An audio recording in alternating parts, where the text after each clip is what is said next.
Assalamualaikum warahmatullahi wabarakatuh. Alhamdulillah hari ini saya sedang bersama salah satu tokoh penting yang ada di pondok pesantren saya, yakni Pondok Pesantren Al-Fatimiyah Putri, bersama Mbak Siti Faizatul Munirah yang biasa dipanggil Mbak Iva. Jadi Mbak Iva ini adalah lurah di Pondok Pesantren Al-Fatimiyah Putri. Selain sebagai seorang lurah, Mbak Iva juga merupakan seorang santri dan juga seorang mahasiswi. Kalau boleh tahu, sekarang kayaknya lagi kerja eksekusi ya Mbak? Iya, betul. Mahasiswa akhir. Iya, mahasiswa akhir. Jadi pasti banyak banget nih tugas-tugas yang harus dilakukan sebagai seorang lurah atau sebagai seorang pemimpin, sebagai seorang santri, juga sebagai seorang mahasiswa. Nah, langsung aja kita dengerin nih gimana sih peran Mbak Iva, gimana sih tugas perasaan Mbak Iva waktu jadi tiga tugas ini. Oke, langsung aja ya. Langsung aja Mbak Iva. Ya. Maaf, mohon waktunya. Jadi sebelumnya ini Nada pengen tahu nih, gimana sih perasaan Mbak Iva waktu mengemban tiga tugas sekaligus, yaitu sebagai lurah, sebagai santri, dan juga sebagai mahasiswi. Oke. Bagaimana perasaannya ketika mengemban tiga tugas sekaligus? Tentu berat ya. Karena memang menuntut ilmu saja sebagai mahasiswa dan santri di dua bidang yang harus beriringan. Mahasiswa itu di bidang umum, santri itu di bidang agama, itu saja sudah berat. Ya, betul. Apalagi ditambah satu amanah lagi menjadi pengurus. Ya, tentu lebih berat lagi ya. Bagaimana mengatur waktunya. Awal-awal saya memang takut tidak bisa tercapai targetnya gitu. Tapi sejauh ini alhamdulillah itu bisa saya atasi, bisa saya jalankan dengan baik, tentu dengan pembagian tugas waktu yang sangat harus detail. Oh iya, benar. Iya. Dan sejauh ini saya bersyukur sih bisa menjalankan tiga peran itu kurang lebih mau 1 tahun ini ya. Alhamdulillah, saya sangat bersyukur bisa jadi bagian dari tiga peran itu, yang mana yang saya syukuri adalah saya bisa menjalankan sesuatu yang mungkin tidak semua orang bisa dapatkan kesempatan itu.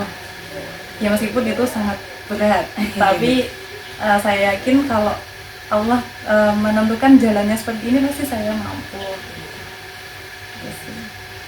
Pasti semua jalan ini sudah ditentukan Allah gitu ya Mbak ya. Dan Mbak Iva pasti mampu melakukannya. Iya, insya Allah, bismillah. Oke.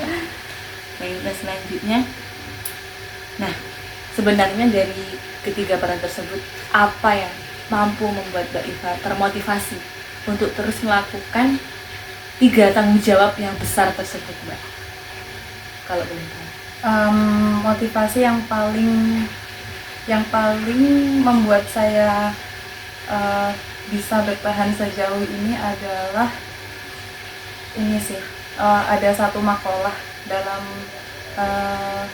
ketika saya mengaji dulu, lupa di mana, yang bunyinya itu al ilmu bit ta'allum wal barokah bil khidmah wal manfaat bit ta'at.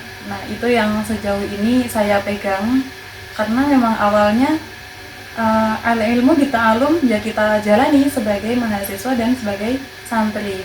Kemudian al barokah bil khidmah. Nah, dengan khidmah menjadi pengurus itu kan sebagai bentuk khidmah ya. Dan barokah itu kita dapatkan melalui khidmah. Barokah itu tambahnya kebaikan terus bertambah, dan itu kita dapatkan melalui khidmah. Dan di sini khidmahnya kita kita jalani melalui kepengurusan gitu. Dan itu yang ketiga, al manfaat gitu. Yang ketiga, menjadi orang yang bermanfaat. Menjadi orang yang bermanfaat itu bukan suatu hal yang mudah. Kalau saya pernah dengar dawuhnya seorang ulama, kalau ingin menjadi orang yang bermanfaat, ya harus berani capek. Kalau nggak mau capek, ya gimana mau manfaat gitu. Dan itu benar-benar terbukti sih. Saya dari dulu pengen menjadi orang yang bermanfaat tuh, serasa di dunia ini tuh berharga gitu loh. Kita diciptakan oleh Allah, nggak bisa memberikan manfaat, nggak sia-sia gitulah. Kita dihargai dan kita bisa menghargai orang juga. Dan rasa manfaat itulah yang akhirnya membuat kita senang. Nah, padahal dibalik rasa senang dari manfaat itu, capeknya Masya Allah. Dan itu saya buktikan, ternyata iya ya, kalau bermanfaat, kalau mau bermanfaat tuh memang harus mau capek. Kalau nggak mau capek, ya gimana mau manfaat. Gitu sih, mengingat-ingat makalah-makalah yang tadi sudah saya sebutkan tadi, itu menguatkan saya untuk tetap bertahan sejauh ini. Oke, motivasi berarti al-ilmu bitta'allum, al-barokah bil khidmah, dan wal manfaat gitu. Bisa jadi motivasi saya juga nih.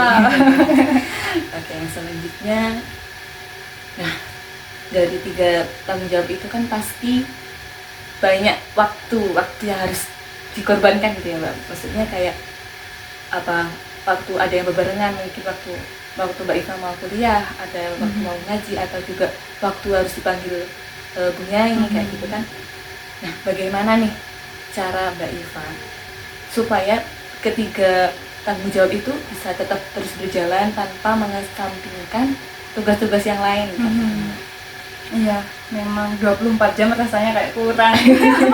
24 jam kayak kurang. Ya, sebetulnya antara ketiga peran yang sedang dijalankan itu, antara menjadi santri, mahasiswa, dan pengurus, itu saya urutkan dulu prioritasnya. Memang kan prioritas kita di sini adalah belajar ya. Belajar yang artinya menjadi mahasiswa dan santri. Kemudian khidmah, menjadi pengurus itu sebagai bentuk khidmah. Jadi prioritasnya adalah di 2 itu. Jadi meskipun kita berkhidmah, tapi khidmahnya itu jangan sampai mengganggu ngajinya maupun kuliahnya. Jadi kadang kalau kan di sini kita sebagai mahasiswa dan santri itu sudah dibagi waktunya dalam 24 jam ya. Sebagai mahasiswa itu mulai dari pagi sampai sore itu untuk kuliah, untuk mengerjakan tugas atau yang lain. Kemudian menjadi santri itu dimulai 5:30 sampai malam atau sampai besoknya. Nah, tapi itu nggak full karena memang jadwal madrasah diniyahnya hanya sampai jam 9. Nah, ya sudah, tadi menggunakan jadwal itu secara maksimal. Dan khidmahnya kapan? Nah itu, khidmahnya kapan? Menyela-nyela, benar. Kalau untuk yang membutuhkan waktu, benar-benar waktu gitu ya, untuk rapat atau apa, itu kan pasti. Ya, itu mengambil waktu malam. Jadi malam waktu istirahat, ya itu kita gunakan untuk rapat. Ada yang dikorbankan. Iya, betul. Dan memang harus memanfaatkan waktu sebaik-baik mungkin sih. Dan yang tidak bisa diprediksi itu, kalau di waktu-waktu siang tiba-tiba ada ditimbali punyai, atau ada hal yang itu harus dilakukan siang, misalnya kedatangan santri baru, atau tiba-tiba ada wali santri mencari. Nah itu memang harus mengambil waktu-waktu di mana kita harus melakukan kegiatan di siang hari itu. Ya itu salah satu bentuk ini sih, kejutan ya. Iya, memang kejutan yang nggak dijadwalkan, tapi ya selalu ada. Ya itu nggak apa-apa, kapan lagi gitu sih. Kayak emang hikmah itu kan sebagai tanggung jawab juga ya Mbak, walaupun waktunya harus ada yang dikorbankan. Tapi pasti Mbak Iva juga melakukan manajemen waktu yang sangat baik juga dalam di sini. Memerlukan manajemen waktu yang baik. Benar. Dan itu sejauh ini saya yang paling suka adalah menggunakan bantuan itu loh, planner atau to-do list. Nah, saya sering menggunakan itu dengan menulis di buku harian. Seperti plan hari ini. Betul. Atau minggu ini. Oh, minggu ini. Karena kalau nggak gitu pusing otaknya, nggak muat untuk mengingat minggu depan ada ini kunjungan, minggu depan ada iya. yang mau bertamu. Nah, kalau nggak gitu berantakan.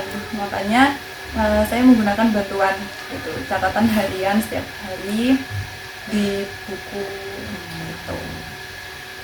Penting banget ya, jadi bisa nih dicontoh cara mencatat. Aku juga kayak gitu Mbak, kayak suka lupa nih apa yang mau kita lakukan kayak gitu ya.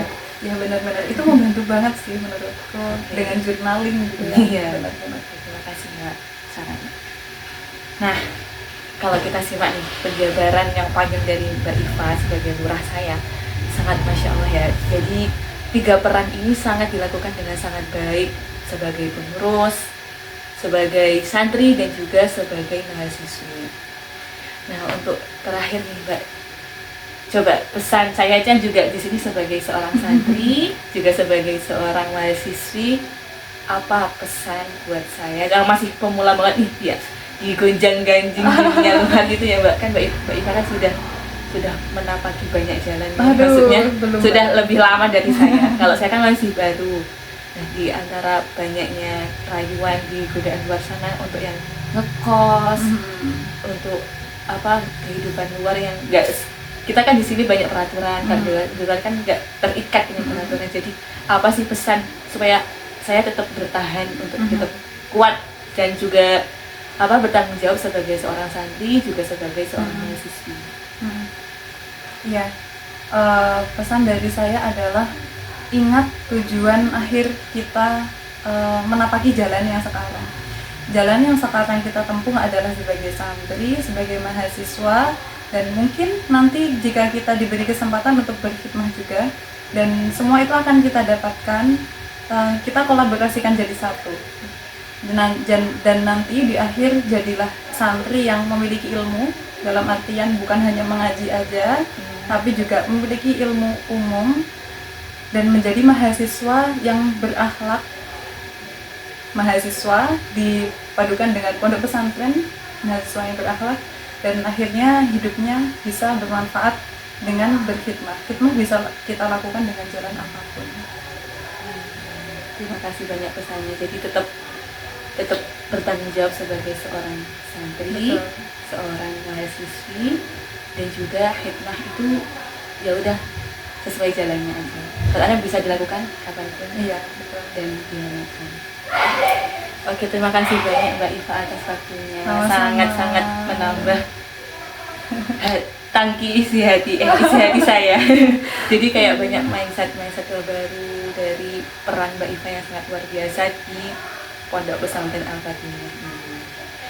Terima kasih banyak atas waktunya. Terima kasih Mbak Iva. Terima kasih sekali. Sama-sama. Oke, baik teman-teman, itu tadi pesan dan motivasi dari Mbak Iva. Jangan lupa untuk selalu diterapkan dalam kehidupan sehari-hari. Semoga bermanfaat ya. Wassalamualaikum warahmatullahi wabarakatuh. Waalaikumsalam warahmatullahi wabarakatuh.